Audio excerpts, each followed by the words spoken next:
ఇగో miss Shetty, minister, Polishetty ఈ 4 తారీఖు వస్తున్నారు. మరి అలా గుణగానాలు చూస్తేనేమో వాళ్ళ అమ్మ అంటున్నది పెళ్లి చేసుకొని స్టాండ్ మీద ఆమె ఉన్నది, మళ్ళీ ఈయననేమో అసలు నేను స్టాండ్ అప్ కామెడీ అంటా అని ఎంట పడుతున్నాడు. మరి ఆమె శెట్టి మిస్సెస్ శెట్టి అయిందా లేదా కనుక్కుందాం. ఇప్పుడు మన డైరెక్టర్ ఉన్నాడు, మన వీరో ఉన్నాడు, రత్నం. మన ఊత్కి అందరికీ అన్నా అందరికీ ఒక గుంత ఉంటుంది, నీకు 2 గుంతలు ఉన్నాయి. గుల్గుల్ల చాలా ఫేమసే. అన్ని బాగుందా, ముద్దు పెట్టే సౌండ్ చేయకు. అన్నదమ్ముల సంబంధాన్ని అంటే ఎమోషన్స్ లేవన్న నీకు? కాదు, మినిస్టర్ పొలిశెట్టి, మినిస్టర్ మగేష్ బాబు, మినిస్టర్ అభినవ్. మీ సర్నేమ్ ఏంటి? అభినవ్ గోమటం. గూటం మిస్టర్ గోమటం కాదు, ఇప్పుడు మారుతుంది గూటం. నీ స్టైల్లో చెప్పాలంటే గూటం. మస్తు షేడ్స్ ఉన్నాయంటే అది హీట్ కదన్న. ఇక ఒక్కొక్క ముచ్చట అంటే అడుక్కుంటూ రావాలి. అసలు ముందుగాల అందరిని కలిపిన డైరెక్టర్ను వాళ్ళకరిద్దాం. నువ్వు ఎందుకే ఇప్పుడు స్మార్ట్గా ఉండు, ఓకే, స్మార్ట్గా ఉన్నందుకు మగేష్ పెట్టుకున్నావు, ఓకే. బాబు యాజ్ ఇట్ ఈజ్గా అట్లనే పెట్టుకున్నందుకు మళ్ళీ కారణం ఏంటిది? అది నేను పుట్టక ముందు జరిగిన పని. కానీ ఎట్లొచ్చిందే మరి వంటలు వండే టైంకు మళ్ళీ ఈయన కామెడీ చేస్తే ఆయనకు ఇట్లా లెంక్ ఎందుకు పెట్టినావు? అదే కథ చెప్తుంది, అలా కథ రాసుకున్నప్పుడు క్యారెక్టర్ ఏమన్నా వంటలు చూసి ఇన్స్పిరేషన్ అయినావా? లేదు, అది కూడా సినిమాకి సంబంధించిన ఎలిమెంటే. మామూలుగా అయితే రీజనబుల్గా ఎట్లా జరుగుతుంది అంటే అన్న, మేము పాటలు వాడికి స్టేజీల మీద కోతాం కదా, ఒక ఆడే టైం ఉంటుంది, ఇంకొక ఆయన ఫాడే టైం ఉంటాడు, ఒక ఆమె ఫాడే టైం ఉంటుంది, ఆడే టైం ఉంటుంది, ఇద్దరికి లెంక కుదురుతుంది. ఇట్లా నువ్వు అంటే అక్కడ ఏమన్నా చూసి రాసుకున్నావా? చూసి కాదు, అలా లెక్క కుదరకుండా ఉండాలి, వాళ్ళకి లెక్క కుదిరితే ఎలా ఉంటుంది అనేది సినిమా చేద్దాం అనుకున్నాను. అది మళ్ళీ ఇద్దరు సర్నేములు. ఇప్పుడు వీరో ముచ్చటకు వస్తే మన పేరు కాదురా, నీకు పెట్టిన పేరు కాకుండా ఇంటి పేరు అన్న ఇలా పెట్టాలని. అదొక్కటి నేను చెప్పనా, అది యాక్చువల్లీ ఫ్యాన్స్ ఇచ్చిన టైటిల్, అది నేను పెట్టింది కాదు. అది ఎక్కడో చదివాను, ఇలా మిస్ శెట్టి మిస్టర్ పొలిశెట్టి కలిపి ఒక సినిమా చేస్తున్నారు అని. ఆ రైమింగే అదిరిపోయింది. ఎవరు రాశారు తెలియదు నాకు, భలే రాశారే రైమింగ్తో అని. అంటే కామెంటింగ్లు కూడా ఇంత ఫన్ చేస్తాయి అనుకోలే. ఎవరైతే రాశారో ముందుకు రండి, ఈ సినిమా నాదని టైటిల్ పెట్టినందుకు ప్రాఫిట్స్ మాత్రం అడగండి. మిమ్మల్ని మాట్లాడిస్తే అసలు స్క్రిప్ట్ లేకుండా, ఒక డైరెక్షన్ లేకుండా మీకు కెమెరా పెడితే చాలు. నేను చూసిన ఆల్రెడీ లైవ్ షో మీది, అప్పుడు కూడా కామెడీ అట్లా చేస్తున్నారు కదా మీరు. ఏడా భోపాల్లోకి వెళ్ళి, ఎక్కడ బొంబాయిలోకి వెళ్ళి, మళ్ళీ వచ్చి మన తెలుగు వాళ్ళకు సూపర్ స్టార్ అయిపోయింది. అంటే ఏడేడా ఇన్స్పైర్ అవుతుంటావు? నాకు ఫస్ట్ ఆఫ్ ఆల్ అట్లా పెడితే చేసేస్తానని ఏం లేదు. నాకు డైరెక్టర్ నాకు నేను చేస్తున్న కొద్దీ ఆయన చెక్కుతున్న జోన్లో వస్తుంది. నాకు పర్ఫార్మెన్స్ చేసేటప్పుడు నేను యాక్చువల్గా అది స్క్రీన్ మీద కనపడడానికి ఈజీ ఉంటుందేమో, కానీ చాలా దాంట్లో వర్క్ ఉంటుంది. అంటే నేను బుర్ర తినేస్తాను. ఆయన మోడెస్ట్ అంటున్నారు కానీ ఆయన చాలా ప్రిపేర్ అవుతారు. రాత్రి నిద్రపోడు ఆయన. స్క్రిప్ట్ అంతా తయారైన తర్వాత దీన్ని ఇంకొక లెవెల్కి పట్టుకెళ్ళడానికి ఆయనతో 3 నెలలు కూర్చున్నారు. అంటే తను ఆల్రెడీ ఒక బ్రిలియంట్ స్క్రిప్ట్ రాసుకున్నాడు. సో ఇప్పుడు ఈ స్టాండప్ ఉంది, ఇవన్నీ మాకు ఎట్లా అంటే ఇంకా నెక్స్ట్ లెవెల్ ఎలా తీసుకెళ్దాం సినిమాని. ఈ స్టాండప్ కామెడీ అనేది నాకు చాలా అంటే చాలా కొత్తగా అనిపించింది. ఎందుకంటే నాకు తెలిసి ఇండియన్ సినిమాలో, మెయిన్ స్ట్రీమ్ సినిమాలో స్టాండప్ కామెడీ అనేది ఇంత ఫుల్ ఫ్లెజ్డ్గా ఎక్కడ రాలేదు. మా డిస్కషన్ అంతా ఎప్పుడంటే చాలా రియల్గా, నిజంగా ఇప్పుడు మనం స్టాండప్ షోకి వెళ్తే ఎలా మనకి ఫీలింగ్ వస్తుంది, జనాలకి అలాంటి ఫీలింగ్ రావాలని ఒక టార్గెట్ ఉండింది అనమాట. సో తను కూడా వెళ్ళి స్టాండప్ షోస్లో చూసి, స్టాండప్ కమెడియన్స్ని చూసి, కమెడియన్స్తో మాట్లాడి, నేను కూడా చాలామంది కమెడియన్స్ని కలిసి, సో ఈ సినిమాలో మేము షూట్ చేసిన స్టాండప్ కూడా లైవ్ ఆడియన్స్తో చేసాం. ఇందాక మీరు అన్నట్టు, అంటే ఇప్పుడు సినిమా షూటింగ్ అంటే ఏంటి, మొత్తం ఒక 100 టేక్లు అట్లా చేస్తాం కదా. ఇది అలా కాకుండా ఒక ప్రాపర్ ఫ్యాన్స్ నుంచి, ఎవరికి చెప్పకుండా ఫ్యాన్స్ని తీసుకొచ్చి కూర్చోబెట్టి వెళ్ళి ఒక రియల్ స్టాండప్ వెన్యూలో షో చేసినట్టే వాళ్ళకి సగం మందికి తెలిసి వస్తున్నా అని. బట్ అక్కడ ఏం కంటెంట్ జరుగుతుందని ఎవరికి తెలియదు. అంతే, కెమెరాస్ ఫిక్స్ చేసేసి ఆయన 1 టేక్లో ఆయన చాలా ప్రిపేర్ అయ్యేవారు దానికి. 6 మినిట్స్ ఉన్నా 7 మినిట్స్ ఉన్నా మీరు స్క్రీన్ మీద చూసినప్పుడు కొంచెం ట్రిమ్ చేసి ఉంటుంది, కానీ మేము తీసినప్పుడు ఆయన 10 మినిట్స్ కాన్స్టెంట్గా ఎంటర్టైన్ చేశాడు. అదే ఆడియన్స్ రియాక్షన్స్, ఆయన సీను అంతా ఒకేసారి క్యాప్చర్ చేస్తాడు. మరి ఈ పాటను అంటే నువ్వు వాడనికే అది చేసినావు కదా, ఏడివో రామ్జోష్ శాస్త్రితో చేసినావు కదా. నాకు ఛాన్స్ ఇవ్వలేదండి, చూసిన కుతికబట్టి ఫిస్కుడు ఏమన్నా అయితే ఎట్లా? ఒక వీరోను ఊతుల ఆనిముత్యానివి అట్లా కుతికబట్టి ఫిస్క్. క్లాసికల్ సింగింగ్ రావాలంటే ఆ మాత్రం ఎఫర్ట్ ఉండాలి కదండి. అట్లా విసిగితేనే వస్తుంది వస్తుంది. నువ్వు ఎప్పుడు ట్రై చేసావు అది? నీకు సింగింగ్ వచ్చా? లేదు. ఓకే, నువ్వు జస్ట్ నార్మల్గా పాడు ఒకసారి. ఒక ఏదన్నా అలా పాడు. లా లా లా కొంచెం బ్రెత్ లాంగ్గా పాడు. లా లా లా లా okay, now do the same thing, don't hold your breath but give a long one. లా లా లా. చూసా వస్తుంది. హాయిగా వెళ్ళిపోతుంది. సరిగమ ఫాలు కుతికేలా ఇట్లుంటాయి. నువ్వు నాకు చెయ్యి. ఇప్పుడు రా. You have to do this. I think I'll do right. But హార్డ్గా చేయాలి. Yeah, okay. ఏ మెల్లగా. మీరు కూడా ట్రై చేయండి, ఎవరన్నా సింగింగ్ రాని వాళ్ళు ఉంటే కుతికే కర్కోటక సంగీతం విన్నాం కానీ ఇంత కుతికే విసుకుడు సంగీతం అయితే నేను లేదు. గమ్మత్ అనిపించింది నువ్వు వాడుతుంటే మళ్ళీ వెనకకెళ్ళి ధనుష్ గారు ఆయన వచ్చుడు అనేది ఛాన్స్ మిస్ అయింది నాకు. అది మంచిగా అనిపించింది. ఇంతమంది ఎట్లా వచ్చిరా నువ్వు పిలిస్తే? మరి నేను ఒక్కడనే పిలిస్తే రారులే అన్న. మరి నువ్వేమో Actually, అనుష్క గారు మాట్లాడారు ధనుష్ గారు. మేము ఐడియా వచ్చింది నాకు, ఆయన పాడితే బాగుంటుంది అని అనిపించింది. అని మేడంకి చెప్పినప్పుడు ఆవిడ ఫోన్ చేసి అడిగారు, వెంటనే ఆయన రెస్పాండ్ అయ్యి వచ్చారు. అదే ఇట్లా వచ్చేవి ఇదే పాటను మళ్ళా ఉదిత్ నారాయణ వాడితే ఎట్లుంటుందో వాడాలి. సో హతవీధి పాట ధనుష్ గారు పాడింది, ఉదిత్ నారాయణ వాయిస్.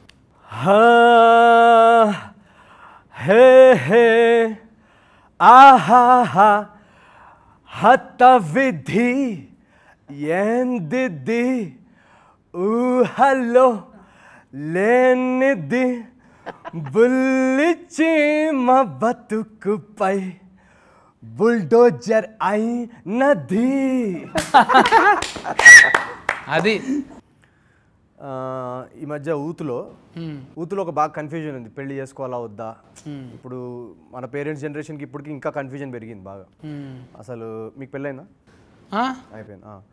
సో చాలామంది ఇప్పుడు ఊతులో మీరు చూస్తే కనుక అమ్మాయిలు కూడా నాకు పెళ్ళి ఎందుకు, కెరియర్ మీద ఫోకస్ చేసుకుంటే చాలు, అబ్బాయిలు కూడా అసలు లేట్గా పెళ్లి చేసుకోవడం. సో ఇది ఒక యూత్లో ఒక డిలమా కన్ఫ్యూజన్ అయితే నడుస్తుంది.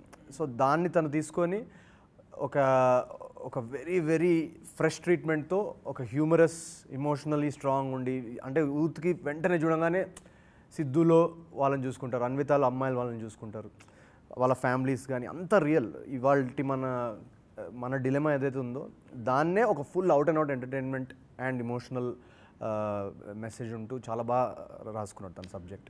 సో డెఫినెట్గా అది అందరికీ కనెక్ట్ అవుతారని మేము అందరం వీఆర్ హోపింగ్. నాకు తను చెప్పినప్పుడు కూడా ఈ ఏజ్ గ్యాప్ యాంగిల్ ఉంది కదా కథలో, అది నాకు చాలా నచ్చింది. ఎందుకంటే జనరల్గా మనం స్టోరీస్ చూస్తుంటాం కదా, ఈ ఏజ్ గ్యాప్ యాంగిల్ మీద ఎవరు ఎక్కువ ఎక్స్ప్లోర్ చేయలేదు. ఇప్పుడు అబ్బాయే ఓల్డర్ అయ్యి ఉండాలి, అమ్మాయి యంగర్ అయ్యి ఉండాలని ఎక్కడ రాసలేదు. సో నాకు అది చాలా కొత్తగా అనిపించింది. లైక్ అసలు ఈ యాంగిల్లో ఎవరైనా ఆలోచించారా అని నేను చాలా ఎక్సైట్ అయ్యా. మెంటల్లీ ఫిజికల్లీ మన వీళ్ళ ఇల్లు, వాతావరణం, పెరిగింది, క్యారెక్టరైజేషన్, బిహేవియర్ అన్ని టోటల్ ఆపోజిట్. రెండు క్యారెక్టర్స్ అసలు ఒక్క పొంతన కూడా ఉండకూడదని. ఏజ్లో ఉండదు, బిహేవియర్లో ఉండదు. ఆయన చదువుకున్న చదువు, ఆవిడ చేసే ప్రొఫెషన్, ఆవిడ లండన్ అయితే ఈయన ఇండియా. సో కానీ ఒకటైతే కలిసింది కదా, మళ్ళీ ఆమె పరిచయం అయినాకనే మీ లక్ మంచిగా ఉంది అన్నట్టు చెప్పారు కదా. ఏమన్నా కానీ పెద్దదైనా సరే మంచిగా కలిసి వచ్చింది కాను, అట్లా పెట్టిరా మీరు? ఇది లేడీ లక్ అంటే ప్రతి ఒక్కరి లైఫ్లో ఒక అమ్మాయి ఉంటుంది, ఒక టైంలో వస్తుంది.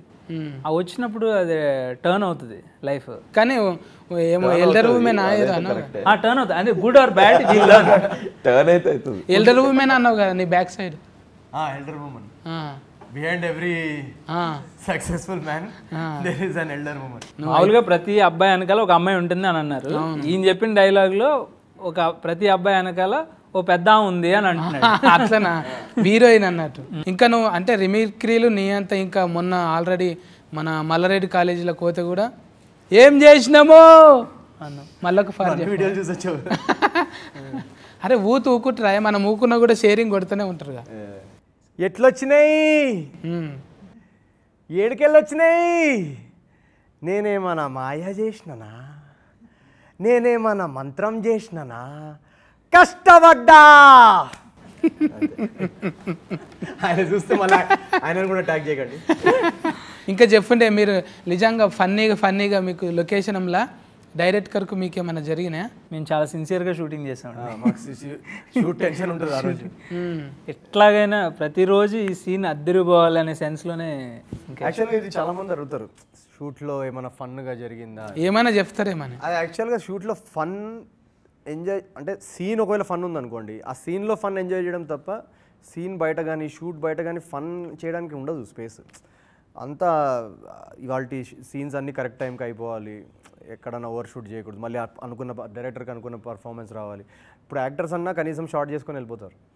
డైరెక్టర్కి ఏంటంటే, నాకు కూడా డైరెక్టర్ అయినా వస్తుంది, డైరెక్టర్కి ఏంటంటే అన్నీ ఇంకా ఆ రోజు ఉన్న సీన్స్ తీసుకోవాలి, మళ్ళీ ఏదో యాక్టర్ డేట్స్ ఉండవు, ఇవన్నీ ఒక సో ఆ టెన్షన్లో ఒక ఫన్ జనరేట్ చేసే స్పేస్ చాలా తక్కువ ఉంటుంది. బట్ స్టిల్ మా సినిమా ఒక ఫన్ సినిమా కాబట్టి ఆ సీన్స్ షూట్ చేసినప్పుడు మాత్రం చాలా అనుకున్నట్టు వస్తే ఆ థ్రిల్ ఉంటుంది చూడండి, అది చాలా బాగుంటుంది.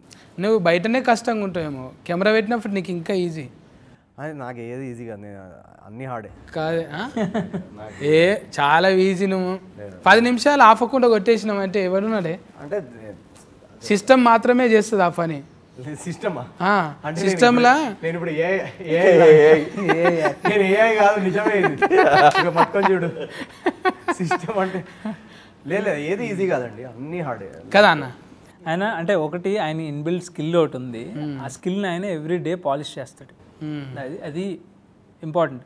కొంతమందికి న్యాచురల్గా అది ఉంటుంది, ఉన్న దాన్ని ఎక్కువ రుద్దం, వస్తుందిలే సెట్ మీద చింపేస్తాలే అనే ఒక కాన్ఫిడెన్స్ ఉంటుంది. ఈయన అలా ఆ 1% ఛాన్స్ కూడా తీసుకోడు. ఆ రోజు నైట్ 12 వరకు 1 వరకు ప్రిపేర్ అయ్యి ఏదైనా ఆయనకు తెలుసు 30 సీన్లు పెట్టుకుంటాడు ఆయన, ఈ సీన్లో నేను ఇవ్వాలి. అప్పుడు చిట్టితోని, ఇప్పుడు స్వీట్తోని చిన్న అంటే 45 మళ్ళీ కొట్టింది కూడా రితము రాధనే. ఎందుకట్లా మంచిగా కుదిరిందా? అంటే జాతిరత్నాల ఆల్బమ్ వేరే, ఇది వేరే. ఇది ఏంటంటే ఇప్పుడు మహేష్ వరల్డ్ ఏదైతే ఉందో దానికి సూట్ అయ్యే ఆల్బమ్ ఇది. సో అండ్ దీనిలో మీరు ఈ పాటలు చూస్తే కనుక మీరు కథతో చూస్తుంటే ఇంకా డబుల్ ఎంజాయ్ చేస్తారు. ఎందుకంటే ఏ పాట కూడా కథకి కనెక్షన్ లేకుండా ఏది లేదు. తన ముందు నుంచి క్లియర్ ఏంటంటే ఇప్పుడు ఏదో ఒక పాట ఏదో ఇంకా హిట్ సాంగ్ కావాలన్నట్లుగా కథకి ఏంటి. సో లేడీ లక్ కూడా సినిమాలో వచ్చినప్పుడు చాలా ఎంజాయ్ చేస్తారు. అది అంటే మురళీ శర్మ ఆయన మళ్ళీ ఊనికేనా, ఆయనకు ఒక బాడీలో లాంగ్వేజ్ పెడతారు కదా, ఏంటది? బాడీలో లాంగ్వేజ్. ఇప్పుడు చేతులు ఎంటకెట్టుడు, ఆయన మూతి ముంగటికెట్టుడు చేస్తుంటాడు కదా. అలా విచిత్రంగా ఏం చేయలేదు, బట్ ఆయన న్యాచురల్గా ఫాదర్ ఎలా ఉంటారో అలా ప్లే చేశారు. ఆయనకి ఇది జస్ట్ కేక్ వాక్ ఈ క్యారెక్టర్. ఆయన డైలాగ్ పేపర్ చూసుకున్నాక ఆయనకి ఒక చిన్న ట్రేడ్ ఇస్తారు ఆయన. ఎస్పెషల్లీ ఈ క్యారెక్టర్ చేస్తున్నప్పుడు నాకు చెప్పేది ఏంటంటే వాళ్ళ ఫాదర్ ఆయనతో ఏం చేశారో ఆల్మోస్ట్ దానికి దగ్గరగా ఉన్నాయని ఆయన ఫీల్ అయ్యారు సీన్ చదివినప్పుడు. నాకు చెప్పారనమాట. చెప్పి వాళ్ళ ఫాదర్ ఎట్లా అయితే దాన్ని ఇంటర్ప్రిట్ చేస్తారో వాళ్ళ ఫాదర్లా బిహేవ్ చేశారు ఆయన. సో వాళ్ళ ఫాదర్ ఎవరో మనకు తెలియదు కాబట్టి ప్రాబ్లీ మనకు అది రిలేటబిలిటీ తక్కువ ఉంటుంది కానీ, బట్ ఆయన నాకు చెప్పింది ఏంటంటే దిస్ ఇస్ సంథింగ్ మా నాన్నగారు ఇలా చాలాసార్లు మాట్లాడారు ఇలాంటి సీన్స్, మీరు రాసిన సీన్స్ లాంటిది. సో అనేది ఆయన ఇంటర్ప్రిట్ చేశారు. అవును, డైలాగ్స్ కూడా అలానే ఉంటాయి తను రాసింది. యాక్చువల్లీ ఈ ఫాదర్ సన్ ట్రాక్ ఏదైతే ఉందో సినిమాలో, సినిమాలో చాలా ట్రాక్స్ ఉన్నాయి, but one of my favourite tracks. ఎందుకంటే ప్రతి ఫాదర్ సన్ రిలేట్ అయ్యే ట్రాక్ అది. చాలా అంటే చాలా బ్యూటిఫుల్గా ఉంటుంది, మీరు చూడండి సినిమాలో. ఎందుకంటే వీడు ఒక స్టాండప్ కమేడియన్ అండ్ ఒక జాబ్ ఉంది, అండ్ మనం ఎప్పుడు ఒక డ్రీమ్ ఫాలో అవ్వాలంటే ఒక మిడిల్ క్లాస్ ఫ్యామిలీస్లో ఒక స్ట్రగుల్ ఉంటుంది ఫాదర్కి సన్కి మధ్యలో. ఫాదర్కి ఎప్పుడు ఎలా ఉంటుందంటే పిల్లలు ఎప్పుడు కొంచెం జాబ్ చేసుకొని సేఫ్గా సెటిల్ అయిపోతే బాగుండు, అది ఆ భయం ఉంటుంది ఫాదర్స్. సో ఆ భయాన్ని నుంచి మనం బయటకు వచ్చి మనకు కావాల్సిన డ్రీమ్ ఫాలో అవ్వడం అనేది ఒక స్ట్రగుల్. దాన్ని ఒక funny at the same time emotional యాంగిల్లో చాలా బాగా ట్రీట్ చేశారు. సో అది మన సినిమా డబ్బింగ్లో చూస్తున్నప్పుడు కూడా నాకు చాలా చోట్ల చాలా కనెక్ట్ అయ్యాను, చాలా బాగా చేశారు అది. అంటే మీరు ముగ్గురు ఊతే కదా, మీరు కూడా ఇప్పుడు అంతా అవుతాయి అన్న అభినయ్ అన్న మీతో ఉంటాడు కదా, మీది ఎట్లుంటుంది? కొట్లాటనా తిట్టుకున్నాడు ఇట్లా? యాక్చువల్లీ చాలా మంచిగా, నువ్వు చెప్పు. No, it's a very good supporting character. మేము కొట్లాడుకునేది ఏమి ఉండదు, కొట్లాడుకున్నా I think we agree to disagree, I think, on a couple of things. Story sitting లాంటివి ఏమైనా ఉంటాయి? స్టోరీ సిట్టింగ్ అయిపోయిన తర్వాతే మేము సినిమాలోకి వచ్చాము. సిట్టింగ్లు ఉంటాయి అండ్ ఆ స్టాండప్ అనే వీడికి స్టాండప్ అంటే ఇంట్రెస్ట్, సిద్ధు అనే క్యారెక్టర్కి. సో తను ఆ జర్నీలో తనకు ఒక సపోర్ట్ సిస్టమ్ లాగా and I believe that he can do really well. నువ్వు కూడా ఏమన్నా అందరు ఎంచుకొని ప్రొఫెషన్ ఎంచుకున్నాడు కదా. రియల్గా నీకు కూడా ఇష్టమా స్టాండప్ కామెడీ ఇటువంటివి చేస్తుంటావా నువ్వు కూడా? నేను ఎప్పుడు చేయలే కానీ బట్ ఐ లైక్ జోక్స్, చూస్తుంటా చాలా. యాక్చువల్లీ చూడడానికి చాలా ఈజీ అనిపిస్తుంది స్టాండప్. అవును, నన్ను అడిగితే ప్రపంచంలో ఉన్న ఆర్ట్ ఫామ్స్లో స్టాండప్ చాలా టఫ్. అవును, ఎందుకంటే వచ్చే లైవ్ ఆడియన్స్కి జోక్ ఏంటో తెలియదు అండ్ నువ్వు వాళ్ళు నవ్వుతారో లేదో నీకు తెలియదు. సో ఇప్పుడు మనం జనరల్గా స్క్రిప్ట్ అనుకోండి, ఏదన్నా సినిమా అనుకోండి, సినిమాలో మనం యాక్ట్ చేసుకొని టేకులు తీసుకొని ఇవన్నీ చేసుకుంటాం. కానీ స్టాండప్ కామెడీలో ఏంటంటే మనం ఒక 1 hour షో ప్రిపేర్ అయ్యి వెళ్తే ఆ వచ్చే ఆడియన్స్కి మనకి మధ్యలో ఒక ఇంటరాక్షన్, అది ఎవరికి తెలియదు ఎలా జరగబోతుందని. సపోజ్ నీకు ఫస్ట్ 10 jokes వర్కౌట్ అవ్వలేదు అనుకోండి, ఆ ఫస్ట్ 10 minutesలో నీకు స్టేజ్ మీద ఇంకో 15 minutes ఎలా ఇప్పుడు వీళ్ళని ఎలా ఎంటర్టైన్ చేయడం, ఎలా 1 hour షోలో 3 minutes షో చేయడం కష్టం. అది ఎంత నువ్వు అంటే బాగా సీజన్డ్గా నీకు ఆ ప్రాక్టీస్ వచ్చి you will come to a point where one can do 1 hour show కదా. 1 hour షో చేయడం అన్నది ఇట్స్ ద టఫెస్ట్ థింగ్. ఒక 2-3 years పడుతుంది 1 hour షో బిల్డ్ చేయాలి. 2-3 years ఐ థింక్ ఇంకా ఎక్కువ పడతా. అంటే మంచి షో అది అంటే అట్లా హిట్ అయ్యి నీకు అంత పేరు రావాలి. 1 hour అంటే స్టాండప్ కామెడీ ఐ ఫీల్ అది ఎట్లా ఉంటుంది అంటే నువ్వు ఎంత ఎక్కువసేపు స్టేజ్ మీద ఉంటే అంత రిస్క్ నీకు ఎక్కువ. ఎందుకంటే that so much time there is a possibility that people might not laugh. 1 hour 3 నిమిషాలు చేసినావు అనుకున్నా, 3 నిమిషాల్లో 2 నిమిషాలు నవ్వినా కూడా యూ విల్ బీ హ్యాపీ. 10 నిమిషాలు చేసి 5 నిమిషాలు నవ్వినరు అనుకో, ఇంకొక 5 నిమిషాలు నవ్వలేదు కదా. మళ్ళీ ప్రతి ఒక్కసారి రివ్యూ అడుగుతున్నా, మంచి చేసిన జోక్ అనిపించిందా? సినిమాకి ఒక రివ్యూ అక్కడ సెకండ్ కి రివ్యూ పడుతుంటుంది అండ్ 3 నిమిషాలు వినడానికి చాలా తక్కువ అనిపిస్తుంది. స్టేజ్ మీద ఒక్కొక్క సెకండ్ ఒక గంటలాగా ఉంటుంది అది. ఎందుకంటే అది లాఫ్ పడుతుంది అనుకోండి, టైం తెలియదు. లాఫ్ పడకపోతే ఆ సైలెన్స్ ఉంటుంది కదా, అది నెక్స్ట్ జోక్ మీద ఇంపాక్ట్ పడుతుంది. How to bring them back, వాళ్ళని ఎలా అక్కడ వాళ్ళు ఫేక్ చేయరు. So it's very brutal. And చాలాసార్లు ఏమైందంటే కమీడియన్స్, నేను ఒక డాక్యుమెంటరీ చూస్తున్నా ఈ సినిమాకి ప్రిపేర్ అవుదామని, చాలామంది కమీడియన్స్ ఏమంటారంటే ఇప్పుడు సినిమాలో మీరు యాక్ట్ చేస్తారు కదా, అదొక క్యారెక్టర్ డైరెక్టర్ రాసిస్తాడు, మనం చేస్తాం. సపోజ్ ఆ క్యారెక్టర్ పేరు లేదనుకోండి, ఆ క్యారెక్టర్ పేరు లేదు కదా అని మూవ్ ఆన్ అయిపోతాం. నేను ఒక స్టాండప్ కమెడియన్గా నువ్వు స్టేజ్ మీద వెళ్ళినప్పుడు అది బాగాలేదనుకో, అది ఎవరిదో క్రియేటివ్ ఎఫర్ట్ రాంగ్ అయింది అని చెప్పడానికి లేదు. ఎందుకంటే స్టాండప్లో మోస్ట్లీ మనం ఏం క్యారెక్టర్ ప్లే చేయట్లేం, నువ్వే అది స్టేజ్ మీద ఉంది. సో నీ పాయింట్ ఆఫ్ వ్యూ, నీ అబ్జర్వేషన్ అబౌట్ లైఫ్ నువ్వు చెప్తున్నావు. అది ఫెయిల్ అయిందనుకో, సడన్గా ఒక ఐడెంటిటీ ఫెయిలియర్ వస్తుంది మైండ్లో. అంటే నేను యాజ్ అ పర్సన్ అసలు ఐఎమ్ నాట్ ఇంట్రెస్టింగ్గా అని అనిపిస్తుంది. అర్థమైందా నేను చెప్పేది? సో అది అంత బ్రూటల్ ఆర్ట్ ఫామ్ అది. స్వీట్తో చేసుడు జర గొప్ప ముచ్చట్నే కదా. బాహుబలి చేసి వచ్చింది, మనమేమో ఇట్లా అంటే జోవియల్గా ఉంటాం, సీరియస్గా ఉండవలసి వచ్చింది ఆమె దగ్గర. సీరియస్గా ఉండాల్సి వస్తుందేమో అని భయపడ్డా నేను ఫస్ట్. సో స్టార్టింగ్లో ఫస్ట్ 2 daysలో ఒక 2-3 jokes ఫస్ట్ ట్రై చేశా. ఏదో వర్కౌట్ ఇందాక చెప్పా కదా స్టాండప్ లాగానే. సో ఇది ఫస్ట్ 3-4 jokes ల్యాండ్ అవ్వగానే ఇంకా ఓకే మన మీటర్లో తెచ్చేసుకోవచ్చు. ఇంకొక జోక్ చెప్పరా అంటుందా? లేదు, దాని తర్వాత ఇంకా మంచి సెట్ అయిపోయింది అనమాట. అండ్ నాకు కథ విన్నప్పటి నుంచి నాకు ఎక్సైటింగ్ పార్ట్ చాలా అనిపించింది అనమాట. ఈ కాంబినేషన్ ఉంటే ఆడియన్స్కి చాలా ఎక్సైటింగ్ ఉంటుంది కదా అని. సో ఈ 2 క్యారెక్టర్స్, వీళ్ళిద్దరు పర్సనాలిటీస్, ఈ క్యారెక్టరైజేషన్లో వీళ్ళిద్దరు ఎలా ప్లే చేస్తారు, నాకే యాజ్ అన్ ఆడియన్స్ చూడాలనిపిస్తుంది. సో డెఫినెట్గా ఆడియన్స్ కూడా ఇంట్రెస్ట్ ఉంటుందని వి వర్ ఆల్ ఎక్సైటెడ్. నువ్వు జోకులు వేసినా కూడా పెద్ద సీరియస్గా కాలేరే, ఆల్రెడీ మూవీ క్రియేషన్ మీద వైఫై లేదా అని జోక్ వేసినావు కదా, మళ్ళీ జోక్ వేసిన వాళ్ళే మళ్ళీ అందులోనే చేస్తుంటే నీకు ఎట్లా అనిపించింది? లేదు, ఇప్పుడు ఇవి కూడా మన మీటర్లోకి వచ్చేసారు ఇప్పుడు. సో అంటే ఇప్పుడు రౌటర్ పనిచేస్తుంది బాగానే, చూస్తున్నాయి అప్డేట్లు, పాటలు బాగా వస్తున్నాయి కదా. MBPS నిన్ను అందుకోవాలంటే ఎంత 500 MBPS ఉండాలి. ఇందాక ఏదో అన్నావు కదా, జెటాబైట్ జెటాబైట్ వాళ్ళ జెటాబైట్ కూడా బాగుంది ఇప్పుడు. అంటే మంచిగా కలిసింది మీకు ఇప్పుడు పెద్ద ప్రొడక్షన్ డైరెక్టర్ కూడా లేత ఊతు లేత ఊతు మరి నా సెల్లో పేరు మార్చుకుంటా లేత లేత ఊతు లేత ఊతు కాలింగ్. మనం ఎంత జర అంటే నేనంటే ముదురు ఊతు మీరు ట్విట్టర్ లో you can change the handle Naveen Polishetty లేత ఊతు. లేత ఊతు లేత ఊతు. తిరుగుతున్నారా అన్న ఊళ్ళు రండి మరి? ఏ ఊర్లో అంటే టూర్లా? టూర్ మళ్ళీ లండనే పోతారా? నాకు యాక్చువల్గా ఈ సినిమాలో బెటర్ బట్టలు అండ్ అవుట్డోర్ ఫస్ట్ టైం. దాని ముందు ఎక్కడ జోగిపేట, సంగారెడ్డి, దాని ముందు నెల్లూరు. నాకు అన్ని ఇలా లోకల్ కథలు చెప్తారు. సో నాకు ఇక్కడ లండన్ అనగానే నేను చాలా ఎక్సైట్ అయ్యా. కానీ ఈ మధ్య ఒక కొత్త టెక్నాలజీ వచ్చింది. ఈ పాండమిక్ లో ఇక్కడే పెట్టేసి వెనకాల బ్యాక్గ్రౌండ్ చేంజ్ చేసి షూట్ చేసేస్తున్నారు. సో మళ్ళీ అది కూడా రామోజీలో తీస్తారేమో అని టెన్షన్ పడ్డా. బట్ యాక్చువల్ లండన్లో వెళ్ళి తీసాం. సో మేము వెళ్ళినప్పుడు నేను లండన్లో దిగిన తర్వాత నాకు ఒక లైఫ్ అంతా ఇట్లా తిరిగి ముందుకు వచ్చినట్టు అనిపించింది. సో నేను ఇంట్లో కూడా చెప్పలేదు జాబ్ వదిలేసి వచ్చినట్టు. జస్ట్ ఊరికే ఇట్లా క్యాజువల్ వెకేషన్కి వచ్చినట్టు నేను వెళ్ళి ఆఫీస్లో కూడా చెప్పలేదు నేను. ఇప్పటికీ నాకు రెసిగ్నేషన్ లెటర్ పెట్టలేదు. ఈ మన ఏమంటారు అది నోటీస్ పీరియడ్ ఏమీ లేదు. పిఎఫ్ అది కలెక్ట్ చేసుకోవడానికి వెళ్ళాలి, అది కూడా వెళ్ళలేదు.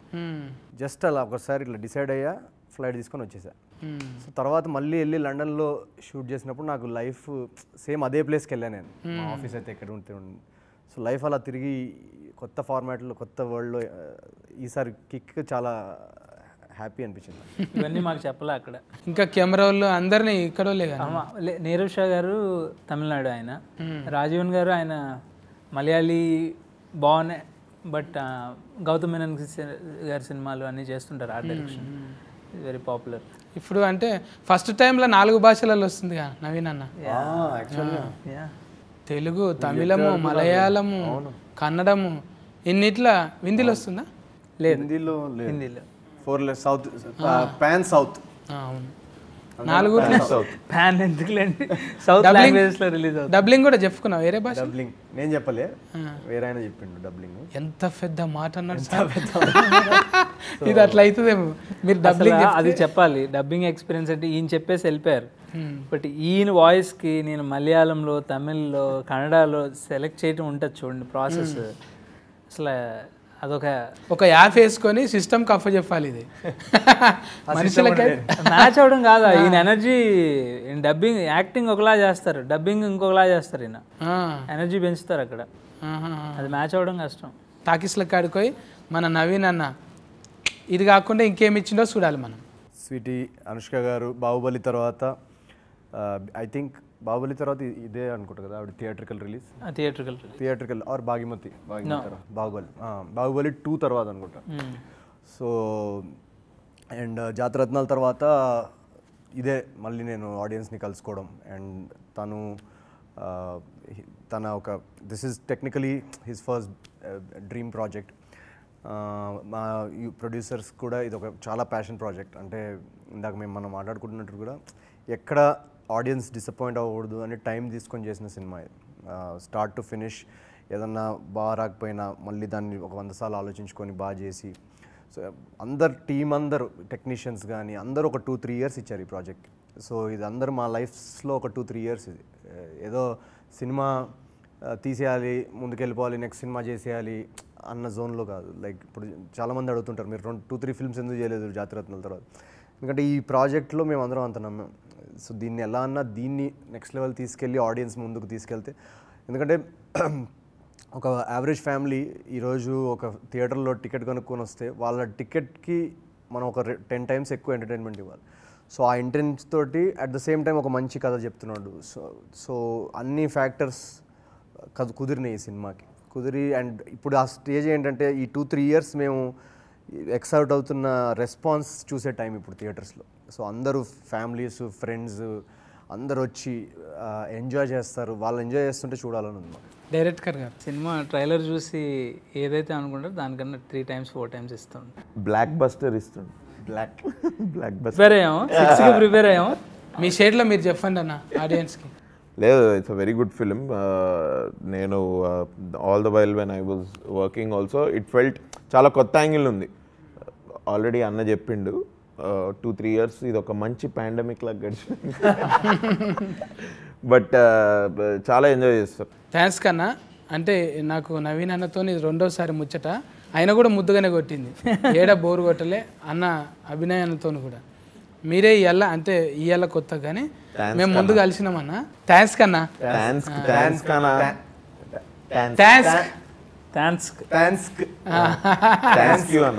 థ్యాంక్స్